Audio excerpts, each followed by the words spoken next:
I am Sanson Antioquia Buenaventura, a retired police officer with the rank of Senior Police Officer 4.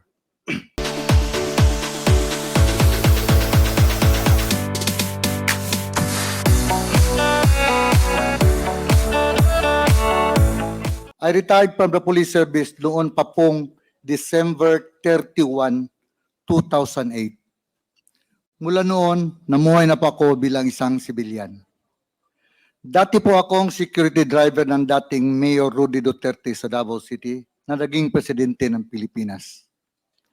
Sa totoo lang po, right after my retirement, hindi na po ako naging security driver ng dating MRRD. Dahil po ang gusto niya ay isang police officer ang maninilbihan bilang driver niya. Kaya mula po January 1, 2009 hanggang noong campaign period na tumatakbo siya bilang presidente ng Pilipinas at nanalo siya, hindi na po ako nakakasama sa kanya. Hanggang ngayon po, Your Honor, Mr. Chair. Sa mga sinasabi nila at lahat lang akusasyong idinawit nila sa akin, wala pong katotohanan lahat ng mga yon. Nanood po ako sa Quad Committee investigation at lumabas at binanggit ang pangalan ko from the affidavit of Colonel Royena Garma. Ayon sa affidavit niya, nakatanggap siya ng pera mula sa akin at sa dalawa pang tao na binanggit niya na sina Sergeant Swan at isang alias Boy Alsi bilang reward money para sa AJK na nangyayari dito sa ating bansa. Sa akin, hindi po totoo. Yan po ay hindi totoo. Sa mga naririnig kong mga napag-usapan sa Quad Committee investigation na may kinalaman kay Colonel Garma, tulad ng nawawalang pera sa PCSO, mga kamag-anak niya, pati anak niya na pinapasok ng trabaho sa opisina ng PCSO, mga ari-arian niya sa labas ng bansa at dito sa Pilipinas, mga nangyayari sa Cebu, ayon sa dating Mayor Tammy Osmeña, at kung ano-ano pang findings laban sa kanya. Itong mga pinag-usapan ito marahil ang dahilan kung bakit idinawit niya ang pangalan ko. Inakusahan niya ako na nagbibigay ng reward money for AJK para ilihis lang ang investigasyon laban sa kanya. At upang maging mas kapani-paniwala, sinabi niya na siya ay nakatanggap ng 3 beses mula sa akin na reward money para sa AJK. Your Honor, Mr. Chair, sangayon po ako sa mga sinabi ni Honorable Congressman Akop sa matrix na ginawa ni Colonel Garma, kung saan wala at hindi kasama ang pangalan niya sa lahat ng kinasasakutan niyang issue. Iniiwas niya ang sarili sa investigasyon. Gawa-gawa lang niya ang lahat para makaiwas siya sa lahat ng mabibigat na issues laban sa kanya at kinasasangkutan niya. Your Honor, Mr. Chair, Colonel Garma should not accuse anybody to save herself. She has to prove every accusation she makes with evidence, hindi lang sa salita o sabi-sabi niya. Maraming salamat po sa inyo, Mr. Chair and members of the committees. With the permission of the chair. Yes, please proceed. Mr. Buenaventura, Yes, Your Honor. taga saan po kayo? Saan po kayo nag-originate or where were you born and raised? Davao City po. Davao City. Yes po. At I understand you're a police officer before your retirement. Saan po ba kayo nag-aral ng pagpupulis? Davao City po. Davao City rin po. And kayo po ba ay mayroong sariling pamilya? Yes, Your Honor. May asawa at anak po kayo? Yes, Your Honor. Taga saan po ang napangasawa nyo? Taga Davao din po. Going back to your police career, sir, saan po ba yung unang assignment nyo? Turil Police Station po. Saan po yon? Sa district o 3rd District of Davao. Turil Police Station, Turil, Davao City. Turil, Y- Davao yes, City. Your Honor. Anong taon po ito, sir? May 16, 1978 po. 1978. Pagkatapos po ng assignment nyo sa Turil, saan po ang sumunod? Tugbok Police Station po. Bugbog, Tugbok, Mintal, Davao City. Tugbog. Police Station, Mintal, Davao City. Sa Davao din po ito. Yes, Your Anong Honor. taon po ito? Hindi ko na maalala, Your Honor. Can you please give an approximate year? 1980s. 1978. I think 81. 1981. I'm not Pagkatapos, sure, Your Honor. I'm not sure. 19, maybe. pagkatapos po ng Tugbog, sir, saan po yung sunod na assignment nyo? Sa Davao City. Saksa. Sa Davao City, Your Sasa. Honor. Sa Police Station, Davao City. And can you please cite also the approximate year? I'm not sure, Your Honor. Maybe 1983. Not sure, Your Honor. 1983. After Sasa, saan po kayo sunod na na-assign? Doon na po kay Kwan, na naging security driver na po ako ni then Mayor Rudy Duterte po. Maari niyo po bang ikwento sa amin kung paano kayo napunta kay President Duterte during that time? Mayroon pong order from Davao Metro Discom din na i-assign ako sa City Hall under Mayor Duterte's term. Whose order was that, sir? Davao City Police Office po. Oh, so the order came from the Davao City Police Office. Napunta po kayo sa Office of the City Mayor. That was 1988. 1988. And starting from 1988, you work for Mayor Duterte. Can you please describe to us ano ho bang naging nature ng trabaho nyo sa noon ay Mayor Duterte? Security driver po. Security driver. And Yes, Your Honor. I wish to believe that as security driver, sir, kayo po ay halos 24/7 kasama ni Mayor Duterte. Yes, Your Honor. Paari niyo po ba siyang ilarawan? Anong klase po bang principal or VIP si Mayor Duterte? Simula nung 1988 hanggang 2008, kung saan kayo po'y nagtrabaho bilang driver security. Para sa akin po, mabait po si Mayor Duterte. And can you please share some incidents kung paano nyo po na-conclude na mabait si Mayor Duterte? This is 20 long years and I am sure marami ho kayong pwedeng ibahagi sa amin. Ano po yung personal nyong experience? Why you are saying mabait na principal si Mayor Duterte? Ganito po, minsan, kung gabi magpatrol, may madaanan kaming tao, tanungin niya kung saan ka mag-uwi. We out in the morning. Tapos sabi niya, pakilala siya, Mayor Duterte, saan kayo mag-uwi? Para hindi daw matakot. Sabi niya sa Santa Cruz, Mayor, outside Davao City. May dalang bata, may dalang anak niya, 3. Husband, wife, at saka yung anak nila na maliit. Sinabihan ni Mayor yung backup, ihatid nyo sa Santa Cruz, Davao del Sur. So, inihatid nila. Aside from that, Mr. Buenaventura, bukod ho dun sa paghahatid, dun sa nadaanan yung mag-ina, ano pa ho yung mga insidenteng maaari nyo ibahagi sa quad? Bakit nyo sinasabing mabait na principal si Mayor Duterte? Minsan po, manonood siya ng news every afternoon, 5 p.m. Minsan may maghingi ng tulong yung mga bata na malaki ang ulo. Tawagin niya ako. Tawagan mo si Bong. Sagutin mo ang gastos doon sa ospital. Tapos, huwag niyo nang sabihin kung saan galing. By Bong, are you referring to Senator Bongo? Yes po, yes po. And with respect to you as a driver bodyguard, personal driver and bodyguard of Mayor Duterte, ano pong naaalala niyong insidente why you are concluding na mabait na principal si Mayor Duterte? Sa inyo pong personal na buhay, ano pong nagawa ni Mayor Duterte? Marami po. Can you please share some? Yung mga bata na cancer patient, binilihan niya ng bahay. Sir, I am referring to your personal and family life. Ano po Ah, naitulong sa inyo Yung ng asawa dating ko po, Pangulo? kasi yung asawa ko may cancer, breast cancer po. Tapos sabi niya, anong problema mo? Sabi ko, okay lang sir. Sabi ko, okay lang.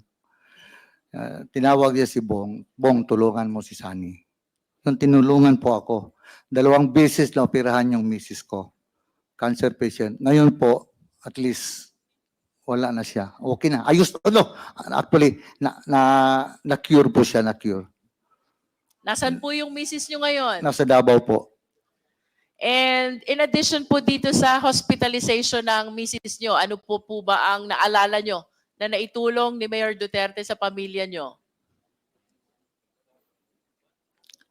Wala naman po, kasi ako po, talaga, may sinabihan si Mayor. May sinabihan siya na yung guwan, sabi niya, son, sabi ni Mayor, ito si, not to drag myself, ma'am. Sabi niya, ito si Sunny, wala talagang binigay sa akin tong problema. Tinutulungan pa ako. Kasi hindi kasi ako nagakuan sa kanya, sir, ganito problema ko, sir, ganito problema ko, sir, bahay. Wala po, wala talaga. Kung ano lang ang kuan niya, ma'am, na siguro pag wala talaga kahit sa school hindi ako nagakuan sa kanya na may problema ko sa mga anak ko sa eskwelahan. Magkano man lang kuan namin yun, walang trabaho pa yung first mga asawa ko. Wala, hindi ako nagakuan sa kanya na ganito, ganyan, kurente, wala talaga, ma'am. Are you trying to say, Mr. Buenaventura, that for a period of 20 years, that is from 1988 to 2008, Ma'am, sorry po. ang sinasabi niyo po ba simula 1988 hanggang 2008, ang naging personal na tulong lang sa inyo ni Mayor Duterte ay yung pagpapa-ospital ng inyong misis at wala nang iba? Minsan po, siyempre, pagdating ng Christmas, bigyan ka ng bonus, ganon. Pero kahit nagpatayo ako ng bahay, wala man, hindi man siya nagkuhan. Hindi man na din ako nagsabi sa kanya. Nagpatayo ako ng bahay, sarili ko, unti-unti. Hindi man ako nagsabi sa kanya, nagpatayo ako ng bahay, so wala. In other words, Mr. Buenaventura, aside from the modest gifts during special occasions, ito lang ang naaalala niyong naitulong na personal sa inyong pamilya, ang hospitalization ng inyong breast cancer na misis. Mayroon naman, ma'am, pero hindi ko na makuha niya, ma'am. Mga konti-konting bagay. Minsan, bigyan ka ng sapatos, shirts, ganyan lang, ma'am. Mr. Buenaventura, how well do you know the President? Gaano niyo po kakilala si Pangulong Duterte? Mabait po siya sa tao. Bukod po sa mabait na sa tao, what else can you say about him? Kalaban niya po yung mga kriminal.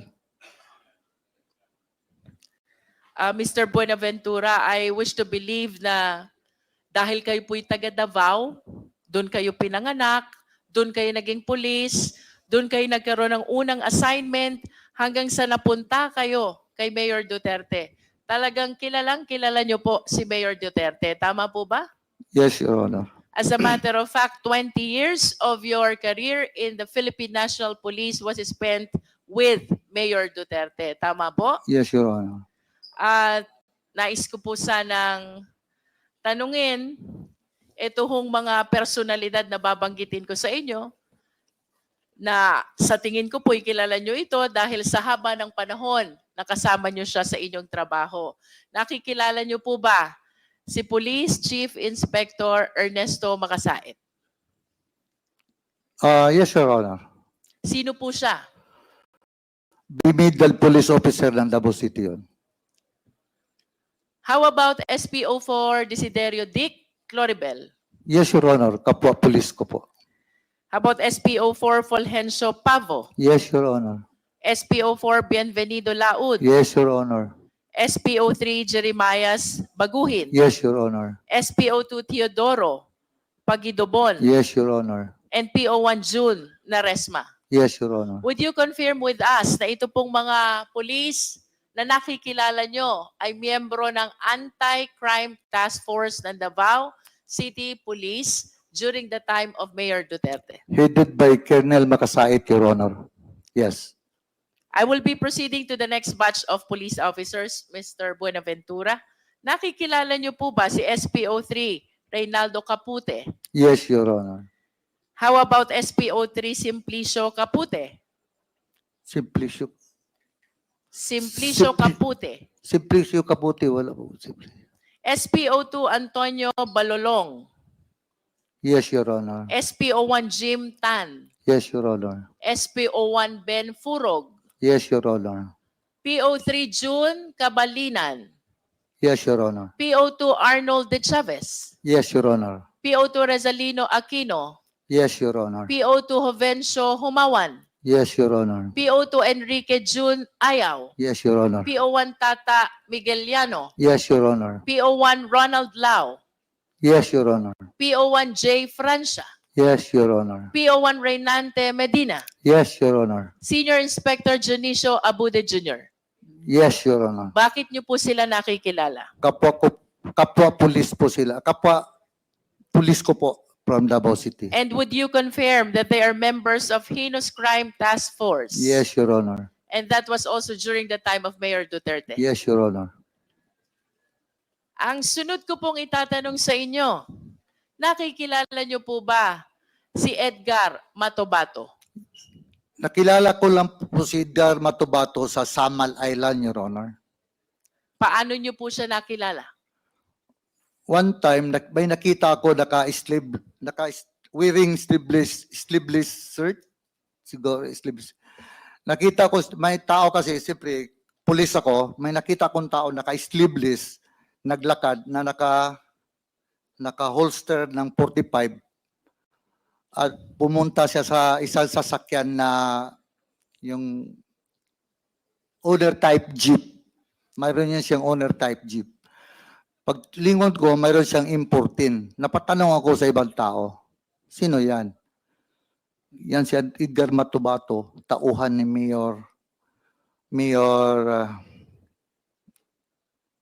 yung isang mayor ng Samal,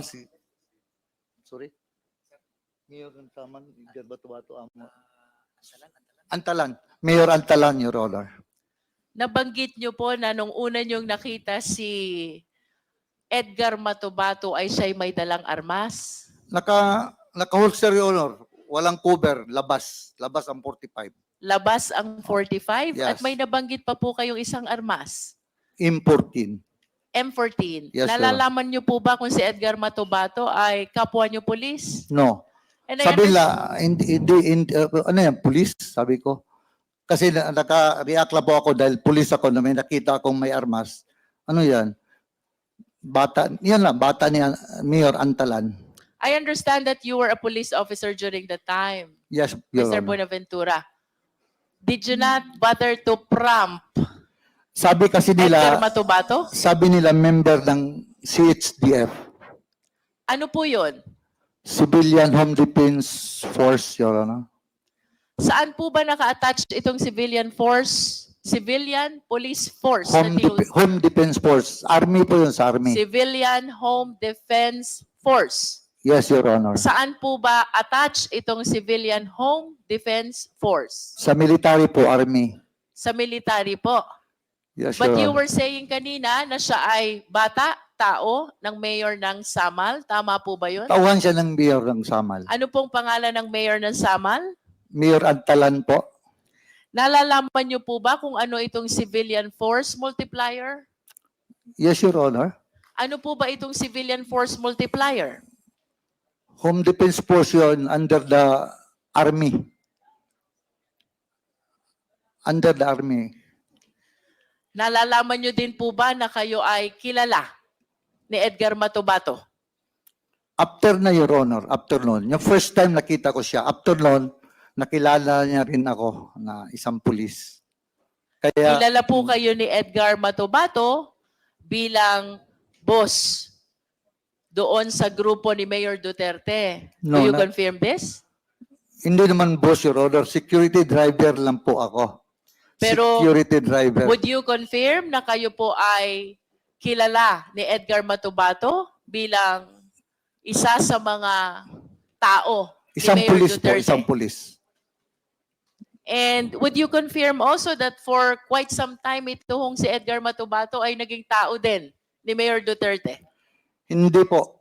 Not at any point in time. Narinig ko yung sabi niya na naging security siya ni Mayor Duterte. Hindi po totoo yan. Hindi totoo. Na naging security siya ni Basti, naghatid sa eskwelahan. Hindi po totoo yun. Hindi po totoo. Ang security ni Mayor Duterte, puro pulis. Mr. Buenaventura, may mga babanggitin pa rin po akong pangalan dito. Yes, Your Honor. Nakikilala niyo po ba si Chris Lanay? Chris Lanay. Hindi ko makuha mo, Your Honor. Si Andong? Hindi ko kilala, Your Honor. Si Jopet? Hindi, Your Honor. Si Alvin Laod? Pulis din yun, Your Honor. Alias Boboy Maldito? Hindi, Your Honor. Alejandro Casas alias Toothpick? Yung bata ni Juan yun, Your Honor, ni Las Cañas. Si Boy Pondoyo alias Boy Chacha? Sa City Hall po yun, Your Honor. Alias Inchik? Hindi ko kilala, Your Honor. Jerry Troso? City Hall po, Your Honor. De La Serna Brothers? Hindi ko Sina kilala. Ayan, Yoyin, at Jongjong? Hindi ko kilala, Your Honor. Duhilag Brothers na may pangalang Roland, Yanyan, Alan, at Valentin. Hindi ko kilala, Your Honor. Ayon po sa ating mga source, Mr. Buenaventura, ang mga nabanggit pong pangalan ay mga miyembro ng Davao Death Squad. At ito po ay ayon kay Arturo Las Cañas. Ano pong masasabi nyo rito? Yan po ang sabi ni Las Cañas, Your Honor. Dahil sila, nasa heinous crime sila. Ako, security driver lang po ako ni Mayor Duterte. Wala akong kuwan doon. Isang unit sila doon sa police. Dito lang ako sa kay Mayor Duterte. Do you confirm that Davao Death Squad exists? Yun sa newspaper, sa media. Do you know Arturo Las Cañas? Yes, Your Honor. Do you know Jose Basilio? No, Your Honor. Las Cañas, Basilio, and Matobato. All of them are members of DDS, Davao Death Squad, and they are identifying you bilang taong dinadaanan ng mga orders ni Mayor Duterte. Ano pong masasabi nyo dito? Ganito po yun, Your Honor. Heinous crime headed by Colonel Makasait. Si Colonel Makasait, SPO4 lang ako. Dati SPO3 pa. SPO3 pa ako. Kung ako mag-order sa kanila, Your Honor, Colonel Makasait, bumidal police officer na Davao City, maniwala sa akin yon. Maniwala sa akin yung si Colonel Makasait. Mr. Chair, Yes, Congressman Akop. maniniwala sa iyo No. kasi ikaw ang palaging kasama ng mayor. Pero hindi Pero ako... naman talaga, di ba? Yes, sir. Galing ako As sa servisyo, driver, alam ko yan eh. as driver security, Your Honor. Hindi, Driver pero security lang po ako. Pero kung may iutos yung mayor sa iyo, iisipin nung kakausapin mo, galing kay mayor talaga yan. Di ba? Wala mang giutos sa akin na ganyan, Mayor. Iba yung sagot mo sorry. kanina. Your Honor. Hindi ko naman sinasabi kung may iniutos sa iyo. Yeah. Pero yung sinabi mo na hindi pwedeng sumunod si Major Makasait sa iyo, susunod yun dahil ikaw ay driver bodyguard ni Mayor. Kalakaran yun, di ba? Maski naman sa serbisyo, ganun eh. Di ba? Pares tayong galing sa serbisyo, kaya alam ko yan. Kaya huwag mong sagutin si Honorable Luis Ron ng ganun. Ang tamang sagot mo, hindi naman ako inutusan ni Mayor. Di ba? Mr. Buenaventura. Yes, Your Honor. Yes. Thank you, Mr. Chair. Mr. Buenaventura, sino po si Superman? Hindi nyo rin po ba alam? Yun ang call sign ni Mayor. Doon may radyo pa kami. Superman. At least you confirm Yes, Your Honor. that Superman is Mayor Duterte. Yun ang call sign niya sa radio. Yes, and he is actually called Superman by DDS. Do you confirm that? I do not know, ma'am. I do not know. Hindi Sa niyo amin po lang yan, alam? ma'am, sa radio. Sa radio, ma'am. Yan ang call sign niya sa radio. Sa amin yun. Everybody in DDS call Mayor Duterte as Superman. Sino pong DDS, ma'am? Mr. Buenaventura, Yes, Your Honor. are you not confirming to the Quadcom the existence of the Davao Death Squad? Narinig ko lang yan, ma'am, dahil ang nagbigay ng pangalan yan is media. Did you watch the Senate investigation where the President appeared? Yes, Your Honor. And did you watch him confirm that there is Davao Death Squad? Siya po, Your Honor. Yes, Siya po ang may sabi. did you watch him confirm? Yes. Napanood niyo po ba yon? Yes. And napanood niyo din po bang sinabi niya na si Senator Bato ay kasama doon sa Davao Death Squad? Narinig ko po, Your Honor. And of course, you've heard already that Las Cañas is also confirming that there is Davao Death Squad. Sa kanya, si Arturo Las Cañas po ang may sabi din sa kanya. Yes, and even Matobato is confirming that there is Davao Death Squad. Matubato. Yes, Your Honor. And even Jose Basilio is confirming that there is Davao Death Squad. Basilio, I do not know Basilio, Your Honor. But of all the names that I have mentioned, I hope you realize that the President himself confirms the existence of Davao Death Squad, and you are denying Davao Death Squad. I did not, Your Honor. Narinig ko lang, Your Honor. I am not answerable for Presidente, Your Honor. Yes, but you are with the President since 1988 to 2008, Yes, Your and Honor. I am inclined to believe that you know almost all the activities of the President. Tama po ba ako? Hindi lahat. And when the President say that he confirms that there is Davao Death Squad, then it means that there is really Davao Death Squad. And if you deny that, then somebody is telling a lie.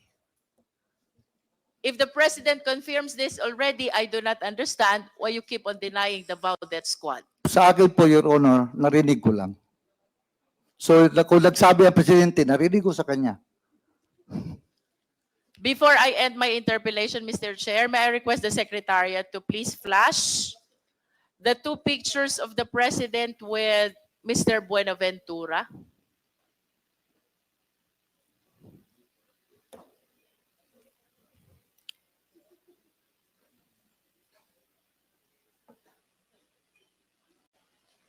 Can we have the two pictures, Secretariat, please? This is only to bolster the fact that Mr. Buenaventura has been with the President since 1988 up to 2008. And for 20 years that he was working with President Duterte, then Mayor Duterte of Davao City. I wish to submit, Mr. Chair, that he is aware of all the activities then of Mayor Duterte.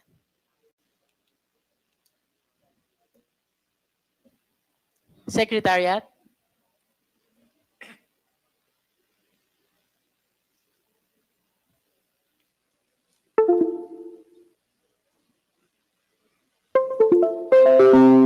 For my last question, Mr. Buenaventura, ang sabi niyo po kanina, mabait si Mayor Duterte.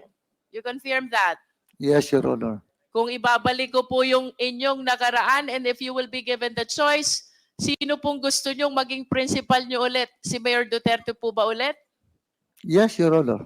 That's how you admire, idolize, respect, and care for the former president. Tama po ba?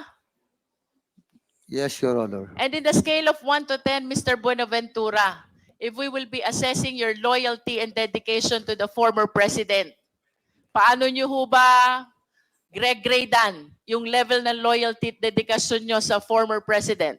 10. 1 being the lowest and 10 being the highest. 10. And with a grade of 10, you will not say anything that will harm the president, yes or no? Sorry, ma'am. And with a grade of 10, ibig sabihin, yun po ang pinakamataas na loyalty at dedication na ibinibigay nyo sa president, you will not say anything that will harm the president. Yes. Yes, Your Honor. To the extent that you will make misrepresentation to save the president, yes or no? Sorry po. But what do you mean, Your Honor? To the extent that you will be making misrepresentation to save the former president. Tama po ba yun? Yes or no? Yes, Your Honor.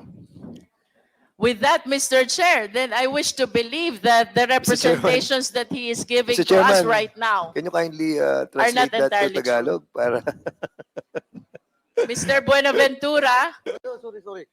kanina po tinanong sorry, ko ma'am. kayo Sorry, Your Honor. kung atin pong gragraduhan ang inyong loyalty at dedication sa inyong naging principal for a period of 20 years. One is the lowest and 10 is the highest. Ted po. Ganon po kataas ang loyalty at dedikasyon nyo sa dating presidente. Tama po ba? Yes, Your Honor. At dahil sa napakataas ng inyong loyalty at dedikasyon sa kanya, hindi po kayo magsasabi ng kahit na anong ikakapahamak niya. Tama po ba o mali? Tama po. At kung kailangan nyo pong magsinungaling, magsisinungaling kayo, mailigtas nyo lamang siya. Hindi po. Tama po o mali? Hindi po. Because you are loyal and dedicated to the former president. Wala At na po. kung kailangan nyo pong magsinungaling to save the former president, gagawin nyo rin pong magsinungaling. Tama po o mali? Tama. Because you graded your loyalty and dedication by 10. At kung kailangan nyo pong ialay ang buhay nyo, mailigtas lamang ang dating Pangulo, gagawin nyo din po ba yon? Yes, Your Honor. See? Kung kaya nyo pong ialay ang buhay nyo, mailigtas ang dating Pangulo, the more reason na kaya nyong magsinungaling, mailigtas lang ang dating Pangulo. Can we please flash the pictures?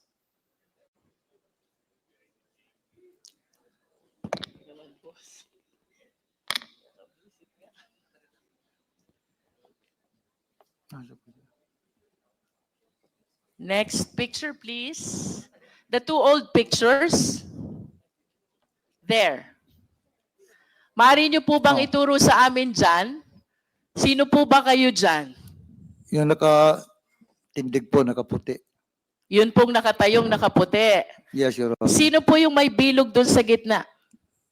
Si dati presidente po. At sino naman po yung mga kasama ninyo sa picture? Taga-media po. Taga-media. Saan po ba kuha itong letratong ito? Sa kwan po, sa Turil, yung sa lang Eden Bayabas po, hindi pa yon, wala pa yung, Mga anong taon po ba kuha itong letratong ito? hindi ko lang maalala. Hindi ko lang maalala, Your Honor. Approximate year lang po. Perhaps you can base it on the looks of the former president. Batang-bata pa po siya dito. If you started in 1988, Early 90s, Your Honor. early 90s, so mayor na po si President Duterte during that time. Yes, Your Honor. As early as then, gano'n na po kayo ka-close dito sa ating dating Pangulo, no? Kasi kahit mga media ang kasama, kayo pa rin ang kasama niya. Tama po ba? Ako kasi ang security driver, Your Is Honor. Turil outside Davao City? Within Davao City. Within Your Honor. Davao City. Can we flash the next picture, please? Sino po kayo dito, Mr. Buenaventura? Wala po ako dyan, ma'am. Wala po kayo. Sino po yung may bilog na naka-shades? Hindi po ako yan, ma'am. Sino nga po? Yung may bilog na naka-shades, if you can identify him. Nakikilala niyo po ba siya? Hindi po, hindi po. I think nakikilala ko po siya. He's the former president. Tama po ba? Ay, yung isa, ma'am. Yung dalawa kasi nakabilog, ma'am. Yung isa, ma'am, hindi ko kilala. Itong isa, ma'am, kilala ko. He's the Ka- former president. At ito pong nasa bandang kaliwa. Sino po ba yon? Hindi ko kilala yan, ma'am.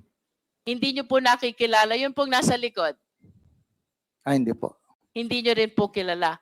But at least the first picture, Mr. Chair, shows that as early as 1990s, Mr. Buenaventura is already with the president, and having spent 10 years of his police career with the president during the time as mayor of Davao City, I wish to believe that he has given so much loyalty and dedication to the president as proven by his recent answers.